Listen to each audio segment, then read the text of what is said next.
Olulu sasazo ngqolwendaba eStudio 10 kwikomkhulu le-SABC yokulen Park eGauteng nazo eziphambili. The Order of Mapungubwe recognizes South Africans who have attained excellence and exceptional achievements for the benefit of our country and beyond. Umongameli Cyril Ramaphosa uthi abantu abawonge ngamawonga esizwe bobhiyozela ngabo bonke abemibeli ngegalelo labo kuphuhliso lwesizwe, ubunkokheli kwezobugcisa nenkcubeko nezenzo zobugorha. I-Uganda iza kufumana iqela leengcali zogqirha baseRussia eliza kuxhasela lizwe kwinzame zokunqanda ukunwenwa kwesifo i-Ebola esiqhambuke eDemocratic Republic of Congo. Kwezemidlalo uMzantsi Afrika uza kulazi ngolwesithathu weveki ezayo iqela eliza kuwumela kwitumente yendebe yehlabathi eMelika ngoJuni nangoJulayi.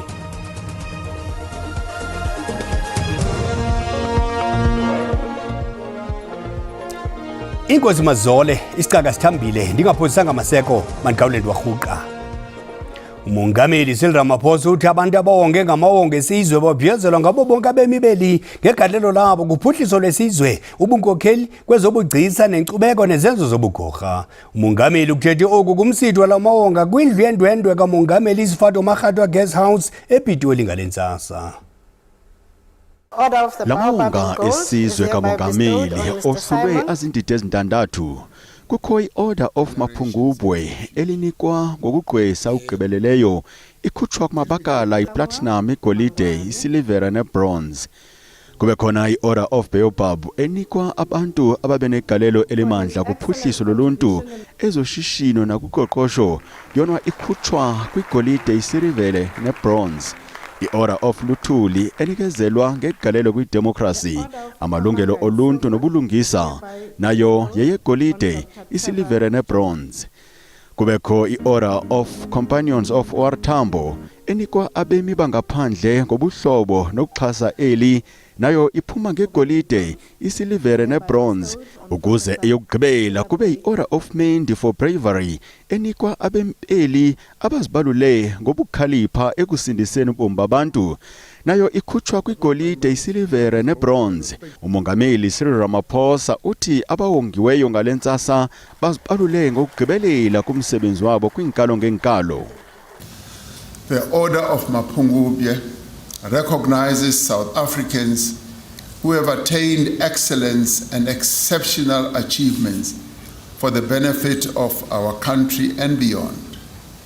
The achievements of all our recipients this year speak to our country's growing international standing as a global center of scientific and medical best practice. Their achievements remind us that scientific endeavor is inseparable from the pursuit of human progress and well-being. Umongameli ukwathe uyakhuthaza umsebenzi wala magorha kwaye uyakuhlala ubhaliwe nakwincwadi zembali njengamathandazwe okwenene. Amawonga esizwe akhutshwa rhoqo ngonyaka emva kombhiyozo wenkululeko obanjwa ngomhla wama-27 ku-April.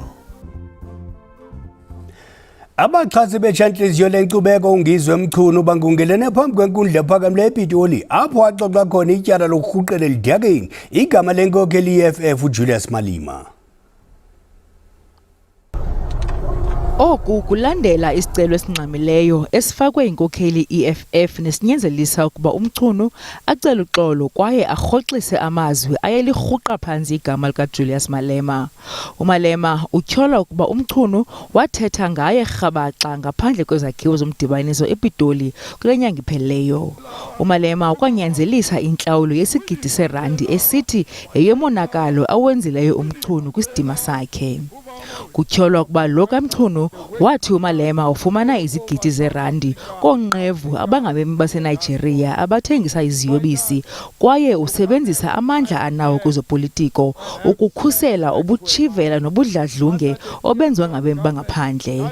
Kule veki iphelileyo inkundla ephakamileyo yasePitoli yawiswa isigwebo sokuba ungizwe angaphinde apapashe okanye athathe amazwi agwenxa narhuqa isidima.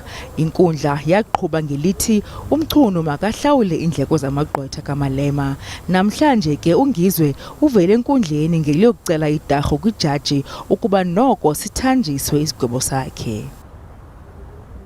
Kulindeleke ukuba bachaphazeleke oovimba bamanzi eGauteng inkqubo yokulungisa iziseko zamanzi zenkampani yamanzi iRand Water nekulindeleke ukuba iqalise ngoLwesihlanu eveki ezayo. iRand Water ithi le nkqubo iza kuthatha iintsuku ezili-19 iza kuqhutyelwa kwiziko lasePalmit nakwiziko laseZabepoch nangamaziko ankinkishela uninzi loomasipala kweli phondo.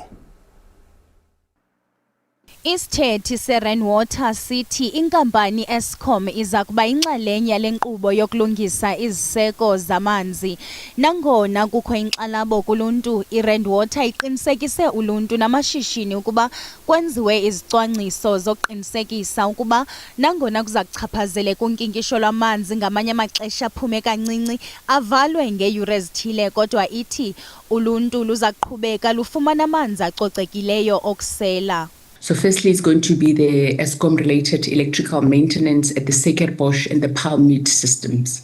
So the Suikerbos, it's our purification plant. So that's where we purify water and we supply all the 4 booster stations, Rand Water's 4 booster stations. That's where we supply municipalities with water from these 4 booster stations. That means a number of municipalities will be impacted, especially on the 19th of May when we start. That's when also Eskom will be doing work. And also we'll be also upgrading the Suikerbos raw water engine room 4. We'll be replacing the valves. We'll be also doing cross connections in the Mapleton system. So it's a number of activities that we'll be undertaking. So we're starting on the 29th, and we're also saying the last day of starting the second project is the 17th of July. The reason why we are undertaking this work during this time, we know that traditionally winter, it's a low demand period for us. So we know it's school holidays, people don't consume a lot of water around this time. Also, we took the opportunity that seeing that Eskom is doing maintenance on the infrastructure that is based on Rand Water's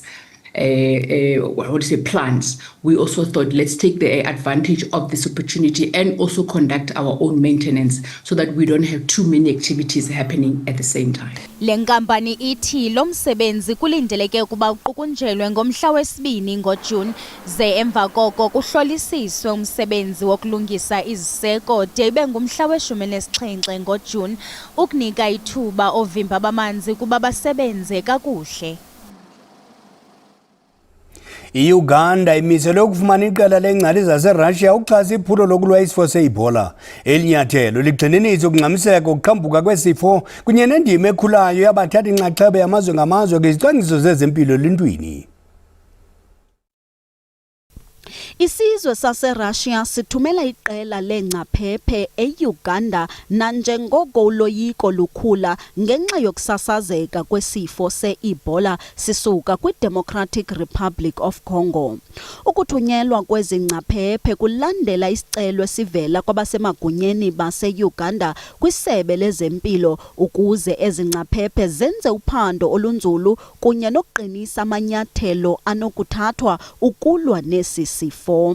Ingcaphephe zelizwe laseRussia ziza kusebenza kufuphi nabezempilo base-Uganda ukuqubisana nokunwenwa kwesi sifo, ukuphucula uhlolo kunye nenzame eziqulathe ulwazi ngendawo ezisemngciphekweni.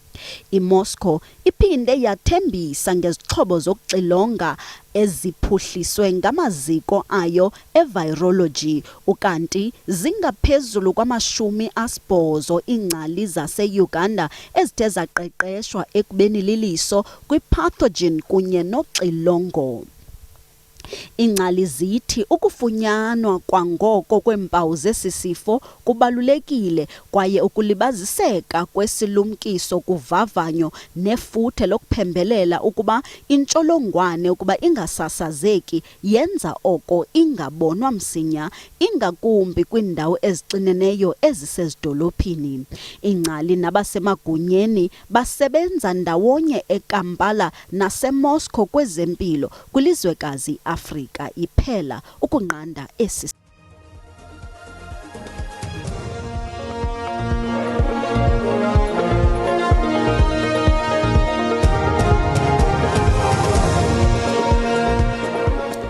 Sinamkela kwakhona kwindaba zelijelo uyakwazi ukuzibukela kwakhona ezindaba kwijelo le-YouTube uthi SABC indaba zesiXhosa. Ukanti xa ubukele sicela ucofe ulike, ze uba ukamcofa usubscribe sibongezo wenze njalo. Ungalibali, ziyafumaneka ezindaba zisasazwa ngqo kwi-app yasimahla SABC Plus. Ucofe nje SABC 1 kwinqaku lokuqala sithe. Umongameli Cyril Ramaphosa uthi abantu abonke ngamawonga esizwe bobhiyozelwa ngabo bonke abemi beli ngegalelo labo kuphuhliso lwesizwe, ubunkokheli kwezobugcisa nenkcubeko nezenzo zobugorha. Umongameli ukuthethe oku kumsitho lamawonga kwindwendwe kamongameli Sifato Makgatho Guest House ePitoli ngalentsasa. Usapho lwalo wayesakuba ikapteni eBafana Bafana neOrlando Pirates ongasekho uSenzo Meyiwa lingungelele ePitoli ukuya kwenza umsadulo likhalazela ukungabikho kobulungisa ngokubulawa kukaSenzo ngomhlomusho wama-26 ku-Okthobha 2014 nekusaxoxwa uzengezenge lwetyala ngokubulawa kwakhe. Intatheli yethu Kelvin Dludla ilapho ePitoli isiqulunqele lengxelo. Abantu ke kulindele ukuthi batheleke ngobuningi kwazise namhlanje ke kunokhukhulela ngoqo wemashi lapho ke okulindeleke khona ukuthi ke umndeni wakwaMeyiwa kanye namalungu omphakathi bafike la ukuzokwethula uhlulo ekhalo uzokhumbula ukuthi ke abakhala kakhulu ngakho ukuthi ke engathi ke umthetho ushaya ngolonwabo unyawo. Uzokhumbula ukuthi leli cala sekunesikhathi lilandelwa kanti ke uzokhumbula ukuthi uSenzo Meyiwa oyevimbela iBafana Bafana kanye neqembu iOrlando Pirates wabulawa ke esemzini wesinqandamathe sakhe uKelly Khumalo owumculi ngonyaka u2014 kanti ngizokwethula ke umfowabo ke usekaSenzo umfowabo ke omdala uSifiso Meyiwa nomndaya sikubingelele sikwamukele indabeni zosuku. Njengamanje nikhona la ngaphandle kwezindlu zombuso ePitoli nize la ukuthi nizocela ke umbuso ukuthi ke unilekelele ukuthi ke leli cala lithi ukuphakamisa ke inyawo ngoba ngokubona kwenu nibona ngathi ke kunokuthi ke mhlambe kube khona izinto ezithile engenzeki ngendlela. Ikuphi enibona ukuthi mhlambe akwenziwa ngendlela selokhu leli cala laqala ukuqulwa? Oqala nje icala lele lapha ecourt akulona laSenzo lelo. Le nto le lapha ecourt akulona icala laSenzo. Ngoba abantu ababulala uSenzo abakaboshwa. Le nto yenziwa lapha angiyazi yini. Amaphoyisa azangalenza uphenyo kwasekuqaleni. Lawa akhe 636 investigation awazangayenza. Lo ngikushiso ukuthi the day uSenzo ashona ngayo safonelwa satshelwa ukuthi azikho igebe ngezangena endlini. Senzo wadubuleka ngephutha satshelwa same day. Tumelo wafona washo ukuthi Senzo udubuleke ngephutha. Umfowenu udubuleke elamuluzanti nesoka lakhe. Wadubuleka lapho. Alikho hayi lento ekhulunywa lapha ecourt. Wayengeke uIvan Khoza ngiqambela amanga. Futhi sekuvelile nasecourt ukuthi ifone ayizange ifake kuma registers. Ayizange ivele kuma registers. Kuyaveza lo baqamba amanga. Manje sifuna amaphoyisa investigation enze lokho kufanele dodo engalivula. Abophe lawo maphoyisa lawa aqamba amanga.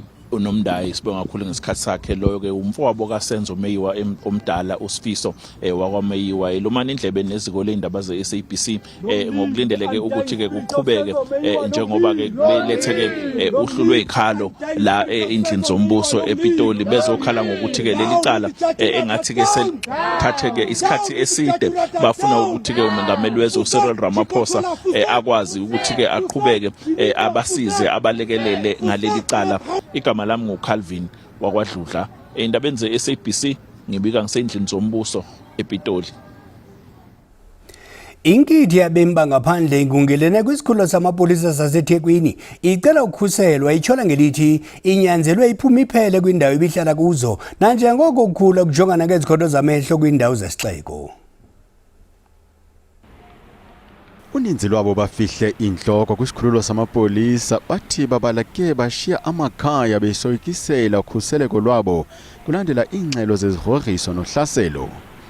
Eliqela labangaphandle libanga ngelithi linazo impepha zokuba kweli bambi besithi babhace kumazwe abo ngenxa yokwanda kongquzulwano kungabikho kozinzo nenzingo zoqoqosho. We came here for protection. This is our mobile to be here because we was attacked where we working and we see like only one refuge we can go is to come here to police to get the protection. This is our mobile to come here From yesterday, Friday, we was here. We was opening the case, but until now, the number of the case number is not coming out. We don't know what reason, but we are here only we can say like for protection, because the government is here to protect everybody, and we are here. We are from different countries. From us coming from Burundi, Ethiopia, Uganda, Congo, DRC. We are many countries here. Babongoza basemagunyeni babakhusele babafunele indawo zokufihla inhloko nanjengoko iya iba mandundu imeko yokungafunwa kwabo kwindawo bahlala kuzo. Kusenjalo umgqazi we-AFP kwisikhundla sobusodolophu eGauteng uMnumzana Mlungisi Mabaso uvakalise inxalabo ngabemi bangaphandle abakweli abaphangelayo kodwa bengenazo impepha. Ukwalungise ukuba lo mba uye uqatsela ngelixa elinomngeni wentswelangqesho kwizinga eliphezulu. Umabaso ebethetha ngelixa kuqhutywa iphulo lokunyanzelisa imithetho kamasipala kumbindi wesixeko saseGauteng nalapho kuthe kwabanjwa abemi bangaphandle abangenazo impepha ezisemthethweni nabaqeshwe kumashishini akulengingqi. Uqhube ngelithi amashishini aliqela kule dolophu asebenza ngokuncamnye nemithetho kamasipala, aqeshe abasebenzi bangaphandle abangenazo impepha kwaye ayaphanza ukulandela imigomo nemiqathango kamasipala. Isixeko saseGauteng sikwiphulo lokuqinisekisa ukulandelwa kwemithetho kunye nokubuyisela uzinzo kwesi sixeko segolide. Hiding on top of the fridges, inside the storerooms. So when we attempted to engage with the HR and the management, they said everyone here employed here is documented. You know, and now because we've been able to identify three of them are undocumented, and others are still hidden, you know, in the storerooms within the fridges. So we are going to engage with the management because they've lied to us. We are here to enforce compliance. We are here to make sure that all the businesses that are operating here are operating within the parameters of the law. Kusenjalo inkundla ephakamileyo yaseGauteng kulindeleke ukuba iwise isigwebo sesicelo esingxamileyo sabanini besakhiwo iMarble Towers nesikumbindi wedolophu yaseGauteng ngomso. Umnikazi wesakhiwo ufake isicelo sokuthintela umasipala ukuba angadilizi izakhiwo ezingekho mthethweni nezakhiwe ngaphakathi kwesakhiwo. Umasipala uzimisele nokuvala amanzi kwaye acime umbane oxokonyezelwe ngokungekho mthethweni. Usodolophu waseGauteng uTata Morero nobekhokhele igqiza lokunyanzelisa umthetho wesisixeko nobejongise umbombo kwesisakhiwo utandalazise ukuba iMarble Towers ityala umasipala izigidi ezingaphaya kwe-14 zeerandi kwintlawulo yenkonzo zikamasipala, irhafu, amanzi kunye nombane. Iqela lomzabalazo umfundisi Frank Chikane linikeze ngobungqina obuthusayo ngokuncikivwa kwalo ukubanjwa nokutyiswa ityhefu ngethuba lisezandleni zamagosa ezokhuseleko engcinezelo. Umfundisi Chikane uvele phambi kweqonga lophando malunga nokungatshutshiswa kwamatyala e-TRC. Umfundisi Frank Chikane uxelele eliqonga lophando ukuba wasinda ngenceba emva kokuba watyiswa ityhefu nempahla yakhe yafakwa imichize nobungozi kwiminyaka yo-1980. The case that is before us is the one I really wanted to know about. You know, the torture in prison, John Foster, Krugersdorp, third-degree methods, injuring my back up to now, third vertebra, it's still a pain. It's not difficult to deal. It wasn't difficult because I knew the people who tortured me. If you spend 6 months with them torturing you, you end up calling each other by first name. It's strange when you are in their custody. And some of them I met after the liberation, and I went to one event. We had a guest, and the security that took care of our guest was one of those who tortured me. And that's the nature of the settlement we arrived at, where the people who fought against each other now work together. And it's quite an experience. But that's what, when you look at my book, it's not what I was worried about.